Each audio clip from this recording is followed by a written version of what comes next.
आज हम करेंगे excellence in English Prachi English grammar class 6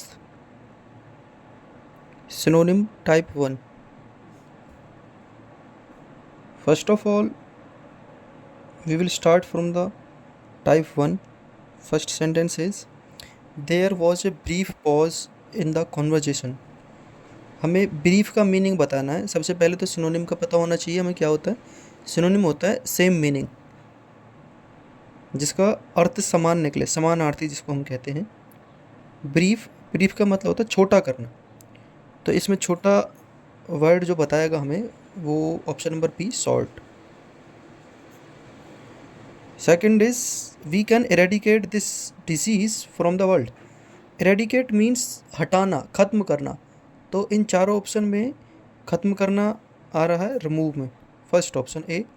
timid next sentence में है टिमिड। टिमिड का मतलब होता है डरपोक एक हिसाब से। तो इनमें से डरपोक वर्ड को तो कोई नहीं बता रहा है, तो डरपोक से सिमिलर जो मीन बनेगा वो बनेगा शाई। नेक्स्ट है ही हर्ड एम्पल। एम्पल का मतलब होता है भरपूर, बहुत ज़्यादा।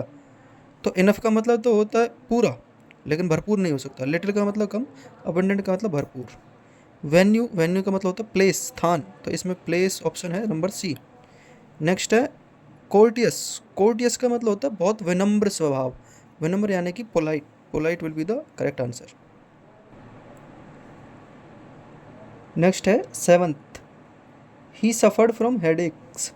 इंसोमनिया। इंसोमनिया का मतलब होता है नींद न आना। तो नींद न आना डिसाइड करेंगे हम स्लीपलेसनेस। नेक्स्ट है do you know the man gazing. Gazing का मतलब होता है घूरना, लगातार घूरते रहना। तो इनमें से गेजिंग वर्ड आ रहा है, इग्नोर का तो मतलब नहीं होता gazing. Staring second option will be the correct answer. Next the thief confessed. Confessed का मतलब होता है स्वीकार करना। तो विद हेल्ड नहीं होगा, हाइड नहीं होगा, डिनाइड नहीं होगा, admitted will be the correct answer. Next is when travelling through the city the tourist should be extra vigilant. Vigilant का मतलब होता है सतर्क। इनमें से सतर्क बनाएगा केयरफुल को। नेक्स्ट है we he swore vengeance against his son's kidnapper.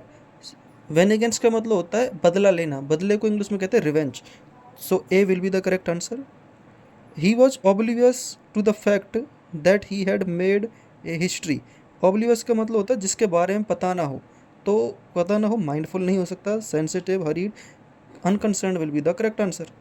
They made elaborate. Elaborate का मतलब होता है विस्तार से बताना। तो इनमें से विस्तार से बताना जो है वो बताएगा usual, option C. I failed in my attempt to